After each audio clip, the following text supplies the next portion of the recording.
Welcome to the Stories Told podcast. This is episode 158, a masterclass in world building. This is the Stories Told podcast. Two authors talking about stories in movies, TV, and of course, books. I'm Michael Grayford. I write action-adventure stories in fantasy and sci-fi worlds, sometimes for younger readers and sometimes for adults. And I try to always inject at least a little bit of humor. And I am author E.W. Barnes, and I write action-adventure, time travel novels, and space opera science fiction. Thousands of years, thousands of worlds. But be forewarned, beyond here, there will be spoilers. Are you ready for the adventure? Let's begin. Welcome back to the Stories Told podcast. I'm author E.W. Barnes, and with me is author Michael Grayford. And today we're talking about the story told in the novel Dune. How you doing today, Mike? Dune. I'm doing all right today. How are you? I'm doing well, thank you. And what's new in your writing world? Nothing new in my writing world this week again. Just dealing with life things still, unfortunately. How about you? Yep. I have news from my Excellent. writing world. Yeah, I'm kind of excited. I started to work on, I'm in mid process on the first of two prequel short stories in my Temporal Protection Corps universe. I decided I wanted to have some more sort of early stuff before the main events of the novel, and so I have the opportunity to write two stories. The main novel is about the character's name is Sharon, and she interacts with two other characters. One of them is essentially becomes her sort of co-partner in figuring out the mystery of the story, and the other one, of course, is the antagonist. And I thought, wouldn't it be cool to have just the scenes just before they all meet in the first part of the story? So I've Yeah, I started like that. that. I'm really excited about that. Oh, And cool. so Yeah, yeah, and that's a good idea. that's going to be partnered with the novella that already exists that's called The Forest of Time, and that kind of sets up the broader arc. It's a little further back in time, no pun intended, in the story Yeah. time is concerned. It takes place long before we meet Sharon, but sets up what's going on with Sharon, and then these two stories are going to be just before we meet Sharon. And I think what I'm going to do is when I finish those stories, I'm going to make those available to people on my Patreon for my free and supporting Patreon members. So people who sign up for Patreon for free don't even have to pay anything. Will have access to these stories. And I'm hoping to have them finished in the next couple of weeks because I like writing short stories and they come pretty quickly for me. Oh, cool. Yeah, that's Yeah, good. I'm excited about that. Have you encountered any interesting stories in books, movies, or television? I saw this movie, speaking of time travel stuff, I saw this movie called Frequently Asked Questions About Time Travel. Oh, interesting. Yeah, kind of a fun movie. It kind of reminded me of, remember that movie we watched? I think it was called The End of the World or something like that. Oh yeah, The pub crawl. the pub crawl at the end of the world. Yeah, Well, yeah, no, yeah. that wasn't it. It wasn't the pub crawl. That we called it that. What Yeah. do we call that? What was that? Yeah. Yes, I remember the movie. Or The World's End, maybe it was something like Yeah, that. that was it. Yeah. Yeah. And so it kinda reminds me of that because it's like these guys go to this pub and then weird things start happening. It's yeah, it's kind of a fun movie. Also a British movie, I believe. Ah, okay. All right. Yeah. So it's got that humor. Yeah. Yeah. Cool. Yeah. Yeah. So that was kind of interesting. I like that one. How about you? Encounter anything cool? Yeah, actually, did you know there's a new Avatar movie out that essentially tells a story of the original Nickelodeon style cartoon gang after they're young adults Oh, is called that what that is? Avatar Aang? I saw like a screen, I guess, promo for it, and I was like, "Is this just the show renamed, or what is this?" No, it's an actual movie and it's fun. Okay. It's not, when you look at the story, it's not something that's particularly out there or surprising. It's very comfortably Avatar-esque kind Yeah. of story. But it's delightful to be back with these characters. Absolutely delightful to be back with these characters. I wish they That's would do more cool. of this. Yeah. Yeah. And I understand, I have not done a lot of research on this because I tend to not do a lot of background research on movies and television and all that because, it's not helpful to me in understanding story to know all of the ins and outs of what happens with the production, etcetera. But I did hear that there was some question about putting it in the movie theater, and they decided against it and released it to streaming instead, and I think if they had put it out in the movie theater, they would have been surprised at how much money they made. I think there's Yeah. hunger for these characters. Yeah, I agree. It seems like everybody Yeah. loves that show. So I recommend going to watch it. Cool. It's on Amazon. I think it's Paramount. I think it's on Paramount Plus. Okay. And Nice. then I am continuing to read Watership Down, which is a lot of fun. Very cool. And I still haven't found Contact yet, but I have to say I haven't looked that hard for it. So instead, I grabbed a copy of The Silmarillion because I haven't read that in a while. So I think that's next on my to be read pile. So yeah, that's what's going on there. Excellent.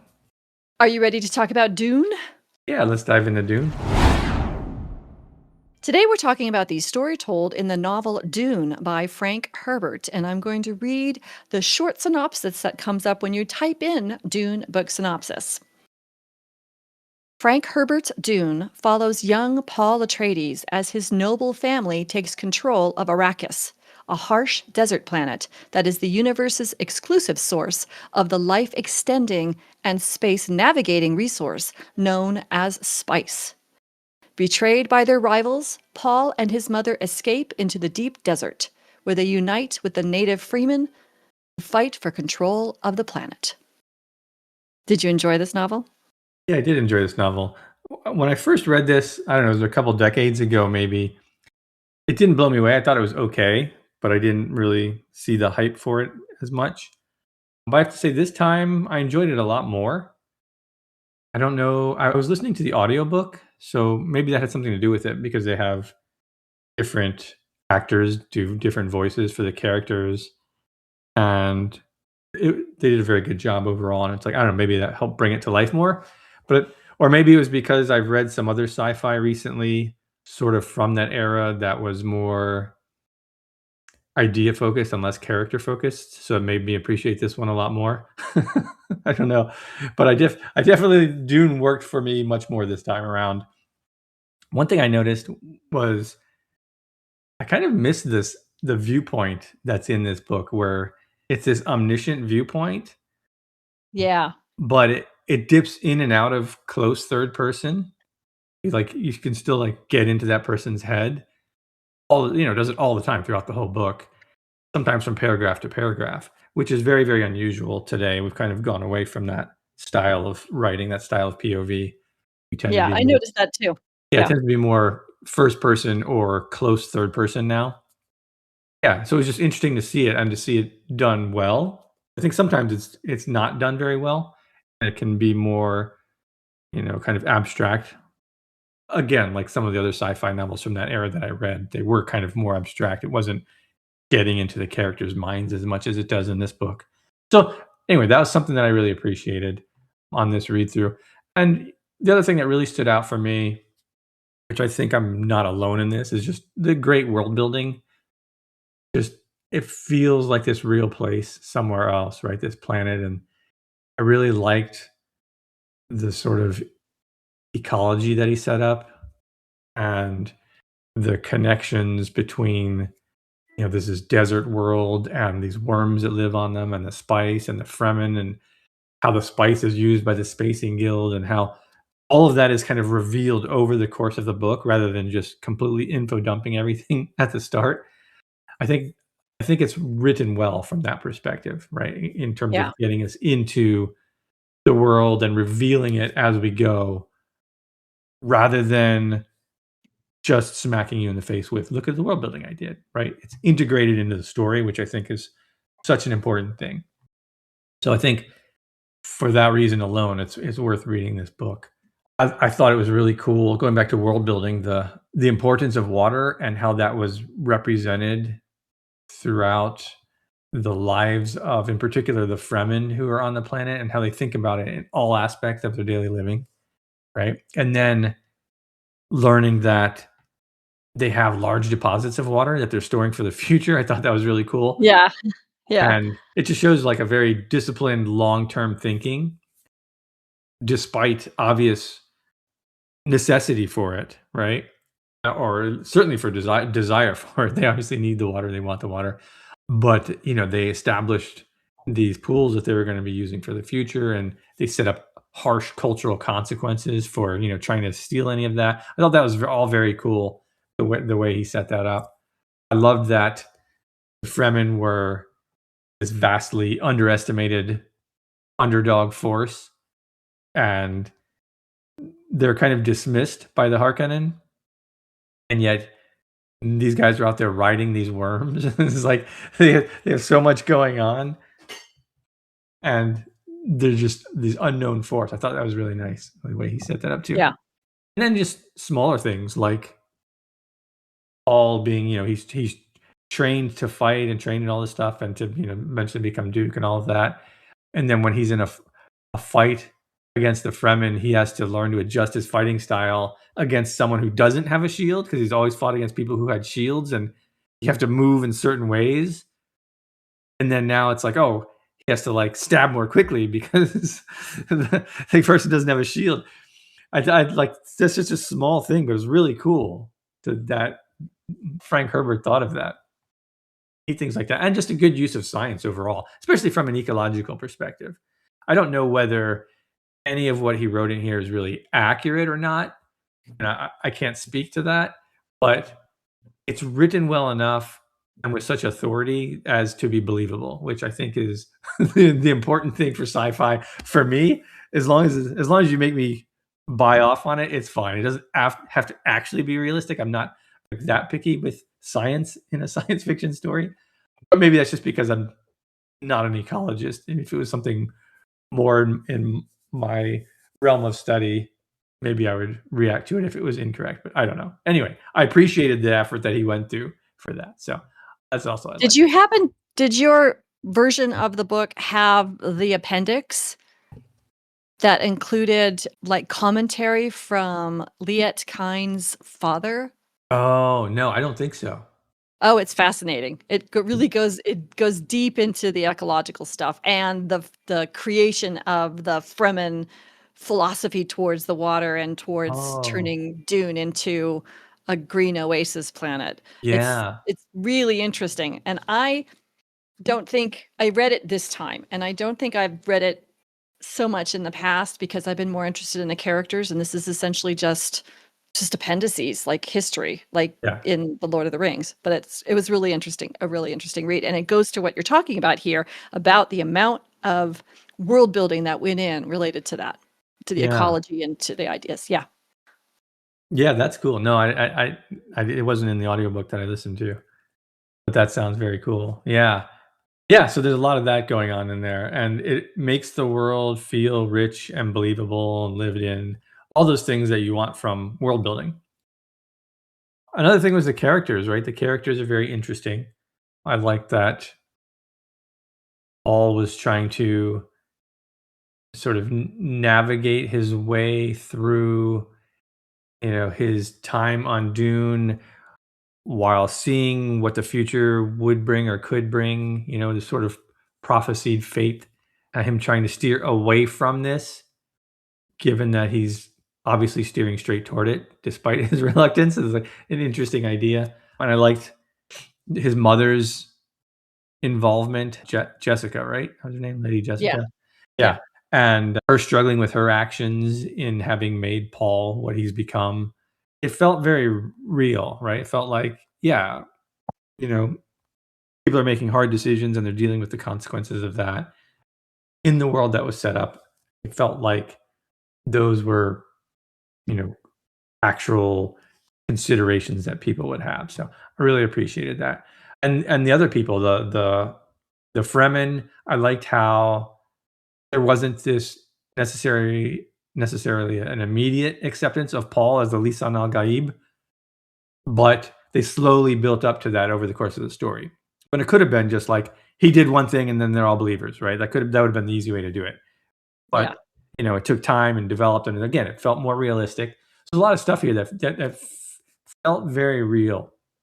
I think all of that worked together to to make this such an immersive reading experience, and I see now more why this book stands out as much as it does and is considered one of the greats in science fiction. I have other stuff, but that's I think that's good enough. Okay.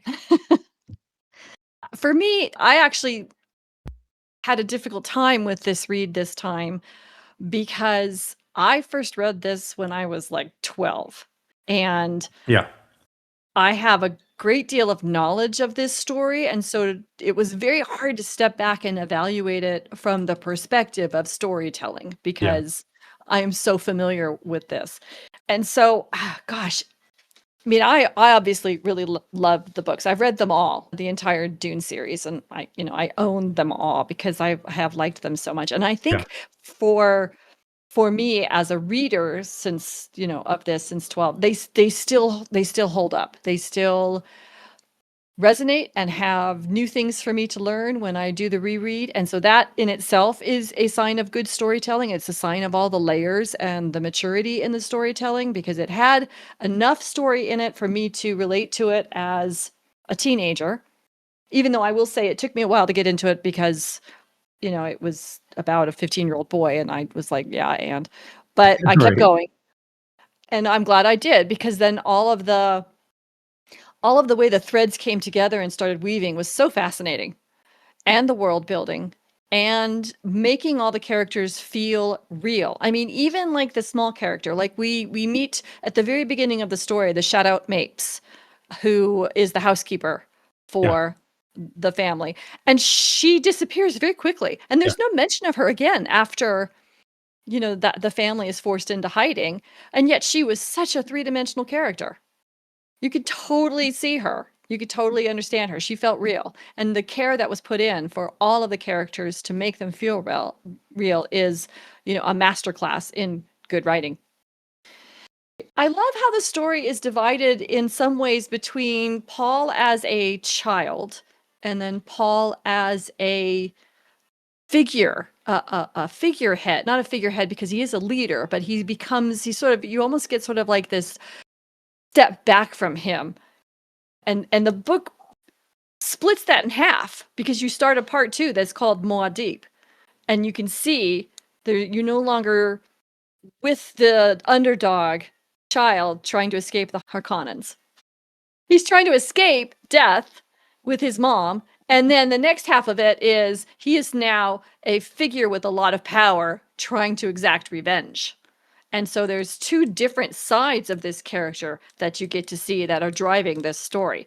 And in a lot of ways, this story is about a lot of things, right? It's about scarce resources like water and desired resources like spice and the consequences of actions, right? We see, yeah, like you talked about, Jessica she's thinking she's doing the best for her son by preparing him and giving him tools, not realizing that all the preparation and the tools may cause their own problems. And, that's a parenting thing. Every parent thinks I am going to help my child not have to suffer what I suffered, and then not realizing that because the world is full of complex interactions that there are new things that come up that need to be addressed and recognized. So looking at all of those things together, scarce resources, desired resources, consequences for actions, and then seeing the transformation of this person from the underdog who's trying to escape to the very powerful trying to exact revenge and trying to make it not happen again and making the same kinds of mistakes that his mom made. yeah, So I think there's so many layers here that we could talk about it for forever. So right. do I like this story? Yes, I think it's a good story. It's one that, I go back to on a regular basis.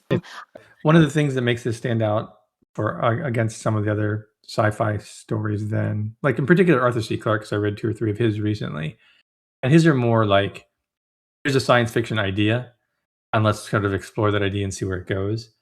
Whereas this has that, but it's it's more about the people than the sci-fi, right? It's about like Yes. how they're going through this environment, how it affects them, and what their goals and motivations are, and we get to live with these characters and see their struggles as they go through. And for me, that's what made it stand out more. So what would we Yeah. improve? Maybe is the next question. That's exactly where I was going. What would you improve as a writer?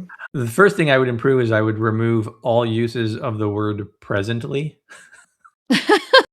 It's some weird writing thing that people back then had. I noticed this when we read, what was it? I think it was either H.G. Wells or it was Dracula or something.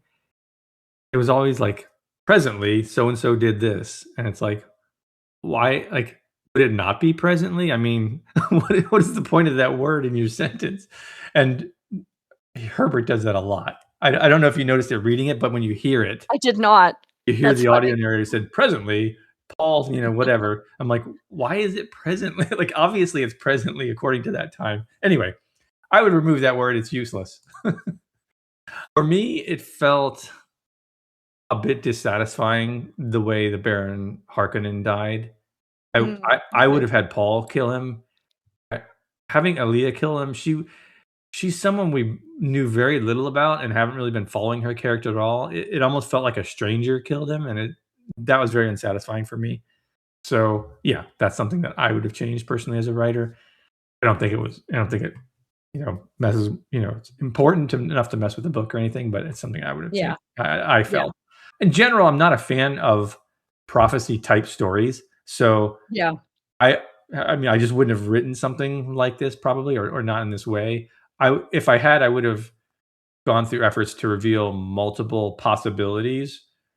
But here it seemed like there was one. Like he's going to have this jihad that spreads across the planets. So we essentially know how it's going to turn out. Presumably, I haven't read the next books, but it seems like that's where we're racing towards. So when you say this is what's going to happen and that's what happens, to me, that's just not that satisfying. I've read a yeah, number of fantasy books like that, and it's like, it doesn't do it for me. So I would have changed the way that was set up. And I think part of this was I felt like the climax was a bit unsatisfying in general because we have Herbert spending all this book hyping up Paul slash Muad'Dib and showing us how powerful he was, how insightful, how prescient, and how skilled in combat. Like nobody could defeat him, right? So when he gets to the end, why would we remotely think that he's going to lose to some Harkonnen guy? It's like, or Harkonnen, however you say it, right? If anything, I expected him to just come in and kill him in one slice, and that would be the end of it. Like the way that he was built up. So I think if his opponent had been talked up as much, or he was like some kind of mountain of a man that is like, how am I going to defeat this guy? It would have been a little more interesting of a battle. As it was, he basically had no struggle, and thus there wasn't much tension for me in that climactic scene, yeah. that aspect of it. So I would have changed that. Okay. And I also wanted more of a smackdown of the Emperor. He was at Yeah, least as complicit, right, as the Harkonnen. So I wanted to see him like make the man grovel or take something from him, right? He basically he marries his daughter, which is kind of that. But I guess if we had seen the Emperor's plans for her and his hopes and dreams for her future, and then that's stolen away by Paul to make her like a trophy wife or something, that would have made it a little more satisfying, perhaps. But again, that just didn't. The whole climax as a whole didn't feel that satisfying for me, and it felt like instead of like having everything like wrap up in that really satisfying way, the conclusion to this book felt like a setup for books to come, and stole that feeling from me of having a nice wrap up. Does that make sense? yeah, yeah, yeah, That's probably my biggest complaint about the book overall is like all this build up to just kind of like, okay, we wrapped things up and now we're going to be on to the next phase. I guess if you're going to read all the books, then maybe you don't mind as much. But as its own, as a Dune story on itself, that's probably my biggest thing. I only have and I agree with you. I think there could have been more punch with the closing of the threads Yeah, that's a with good way to the say it. emperor, with the baron. Yeah, absolutely. I think that that could have happened a little bit more punchily and a little bit more sort of satisfyingly because after all of the buildup of what happened before. The one thing that I think I would change, and it's something that has distracted me since I was 12, is the very last line of the book, where Jessica is trying to reassure Chani that history is going to look at us as wives. And I've always wondered, what the heck does that have to do with anything else in the book? Right. After everything that we have read in this book and all the important layers of thoughtfulness that we have had put together for us, and that closing line always was distracting to me. It sort of doesn't seem to land as a way of referring back to any of the themes in the story. And so that's, I think, something I would change. Yeah, that's a very good note, actually. I didn't even think of that because I was just like, the story was winding down in the audiobook by then. Yeah, I yeah. was like, "Okay." But you're right, it's like, as a final line, that seems It was a very interesting choice. yeah, it seems And like not irrelevant, but sort of a smaller point to an overall larger story.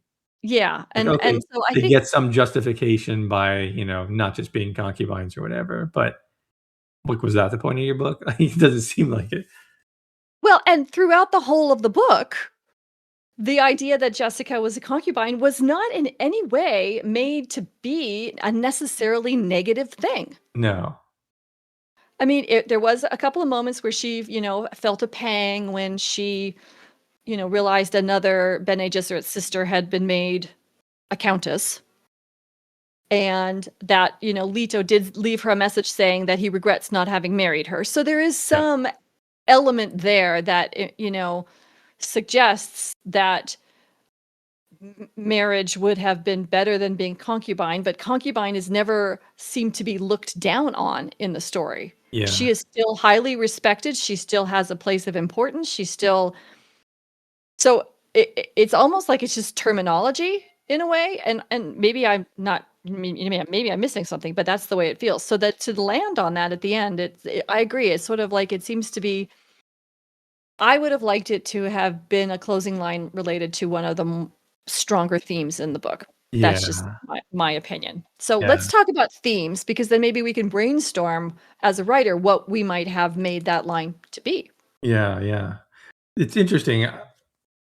I'm really curious to hear what you have to say about themes because there's a lot going on in this book, as we've mentioned. Yeah. One of the things, I mean, if you look at the theme sort of connected with prophecy, I could see a theme of you can't escape your fate, which seems to be Okay. like where he's kind of driving toward.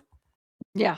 But outside of that, I found a few things. So let's see if any of these land for you. I had maybe that nefarious political maneuvers will always lead to one's downfall. Kind Okay. of what we get from, like, the Emperor and Harkonnen, right? Trying to control everything else. And control I had as a theme, as its own theme too. And in this case, the thing you create to control the future may end up controlling you, which is I like that one. because they basically created Paul, right, as this Kwisatz Haderach, or they were trying to. I mean, it's sort of inadvertent creation of him, but they're kind of leading to that. Or maybe trying to control someone else's fate will have bitter consequences for you. The more general way Nice. of saying that. And then another theme I had was seeking vengeance will take you down a dark path. Okay. I like that too. So those are what I got. What did you come up with? The one I landed on was, I was focused on the uncertainty of Paul's gift, and how, despite his seeming to be almost invincible, right? He can see the future and he can do all these things, and he's strong and he's smart and he's a mentat and all of these things. He still had gaps in his knowledge. Gaps that he was so worried about that he was even willing to risk his own life by taking the water of life and truly becoming the Kwisatz Haderach. I mean, that nearly killed him. Yeah. And so, focusing on that, the theme I came up with was knowing everything does not buy security or peace, because he Oh, kept trying to know more and more and more. yeah. Yeah, that's a good one So too. how would we end the story using one of these themes?